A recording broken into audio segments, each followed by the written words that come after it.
को इसी तरह मार रहे हैं? हाँ, मार रहे हैं। तो हमें भी उन्हें मार देना चाहिए ना? नरसिम्हा, अवश्य। तो मुझे आशीर्वाद दीजिए। बेटा, मैं मारूंगा उनको। तुम अकेले कितने अंग्रेजों को मारोगे? 10 को तो खत्म कर ही सकता हूँ। हजारों की सेना है उनकी, वो मार देंगे तुम्हें। तो मर जाऊंगा। मारना मरना महत्व नहीं, महत्व है जीत। जीत के लिए तुम्हें युद्ध करना होगा। युद्ध करने के लिए तुम्हारे लोगों का साथ आवश्यक है।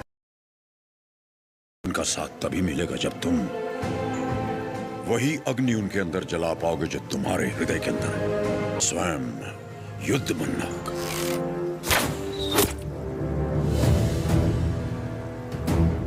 तुम्हारा शस्त्र ये नहीं, तुम्हारा शस्त्र है ये।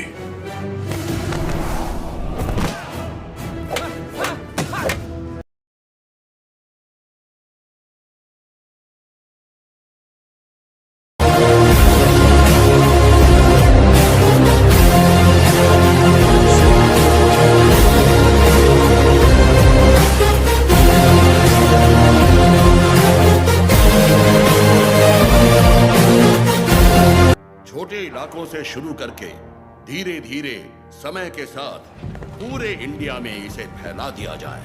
मौजूदा टैक्स 300% बढ़ा दिया जाए। और इस तरह ब्रिटिश साम्राज्य ने भारत पर कब्जा कर लिया। वो बड़े अफसर जिनका अकेला मकसद भारत को लूटना था, उन्हें ऊंची कुर्सियों पर बिठाकर हमारे देश भेज दिया गया।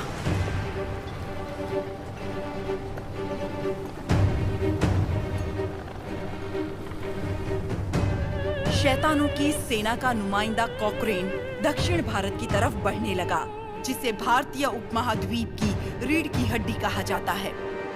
लेकिन उसे वीर भूमि रेनाडू के बारे में क्या पता था? वो कहाँ जानता था कि रेनाडू का सूर्य अंधकार की छाती चीरकर उदय हो चुका है। रेनाडू की धरती 61 छोटे छोटे राज्यों में बटी हुई है। इन राज्यों के सामंत पालेगार कहलाते हैं।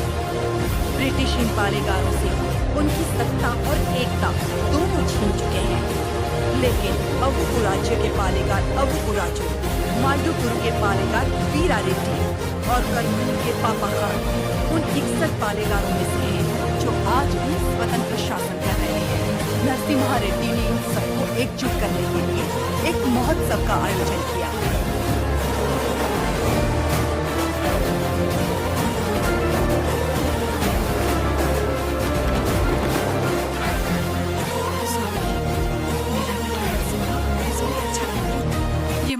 कर रहा है, क्या वो सफल होगा? नरसिम्हा रेड्डी कोई आम आदमी नहीं है। वो पृथ्वी पर एक लक्ष्य लेकर जन्मा है। एक हाथ में तलवार और दूसरे हाथ में वेद के साथ उसका पालन हुआ। उसे अब कोई नहीं रोक सकता।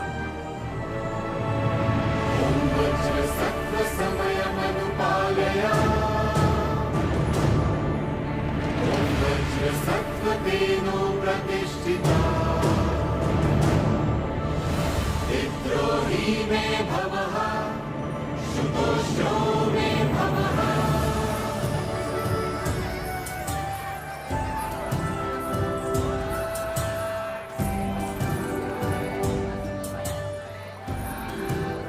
ये तुम्हारे नृत्य का भी समय हो रहा है, जल्दी करना।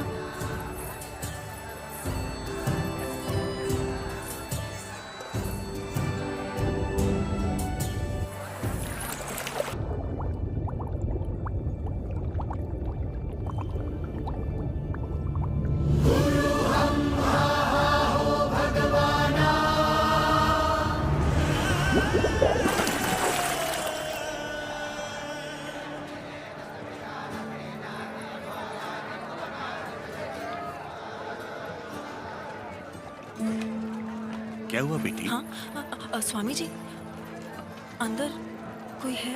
अच्छा, वो महोत्सव से पहले सरोवर में रहने वाले संगमेश्वर स्वामी की स्तुति करने की प्रथा है। हाँ, लेकिन इतनी देर पानी में। जल में सांस रोकने की विद्या जानने वाले एक महापुरुष हैं, मज्जारी नरसिम्हा रेड्डी। जी।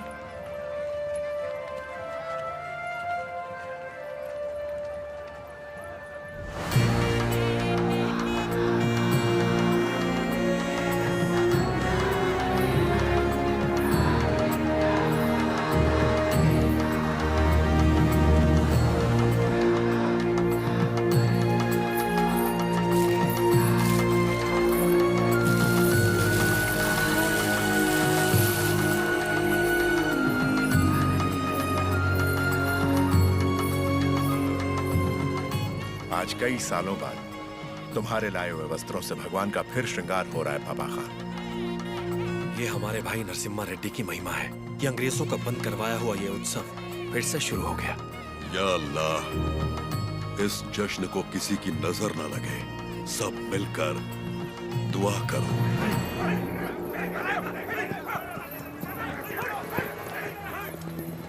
मैं इसे होने नहीं दूंगा। क्या उकुराजू, इस मेले की तैयारियां युद्ध स्तर पे हुई हैं। कहां-कहां से लोग मेला देखने आ रहे हैं। होने नहीं दूंगा का क्या मतलब? ये मेला कौन करवा रहा है? नरसिम्हा रेड्डी। इस मेले में योगदान हमारा भी है ना? पर नाम नरसिम्हा रेड्डी का होगा। अच्छा, मुकाबला कौन जीतेगा? नरसिम्हा रेड्डी, और कौन? और हम जीत जाए तो भी सब नरसिम्हा रेड्डी की जयकार करेंगे कि उसने इतना निष्पक्ष मुकाबला करवाया। यानी जीते कोई भी जयकार उसी की होगी। क्या ये सही होगा बसी रेड्डी? तो नहीं जीतेगा। अपने आदमी को देखो वहाँ, वो नशीली दवा बैलों को पागल कर देगी।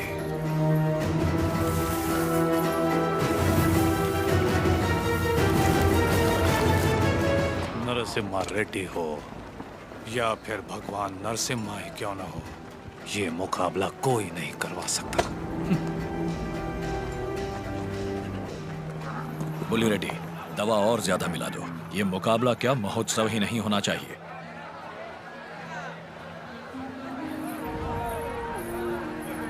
लक्ष्मी, सुनो तो, किसे ढूंढ रही हो?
हमारे आदमी ने इसे दवा मिलाते देखा तो सच पता चला।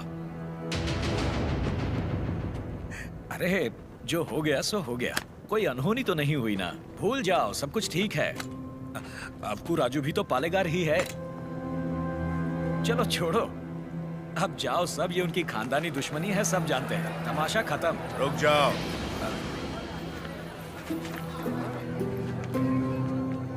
यहाँ वो अकेला पालेगार नहीं है, कुल मिलाकर हम 61 पालेगार हैं यहाँ। पूरी की पूरी प्रजा भी मौजूद है।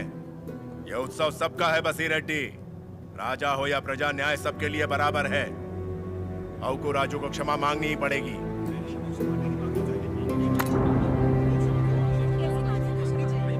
सब चुप क्यों हैं? पिताजी न्याय की बात कर रहे हैं, इन्हें क्षमा मांगनी ही चाहिए। हाँ हाँ, क्षमा तो मांगनी ही चाहिए। क्षमा मांगनी ही चाहिए। एक पालेगार क्षमा कैसे मांगेगा?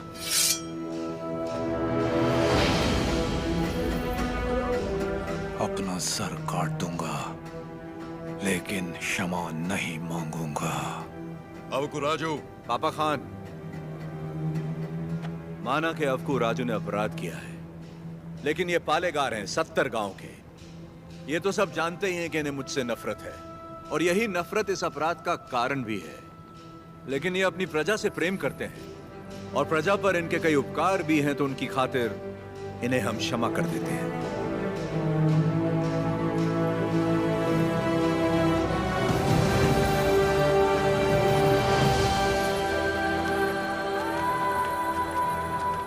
नरसिम्हा रेड्डी, तुम मुझ में अच्छाइयां देखते हो, ये मुझे अच्छा नहीं लगता। ये मेरी ईर्ष्या नहीं, मेरा स्वाभिमान है नरसिम्हा रेड्डी।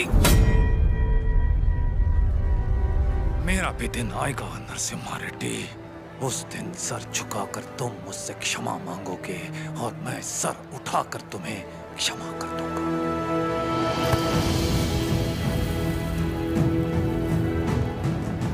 इस मिट्टी में वीरता है।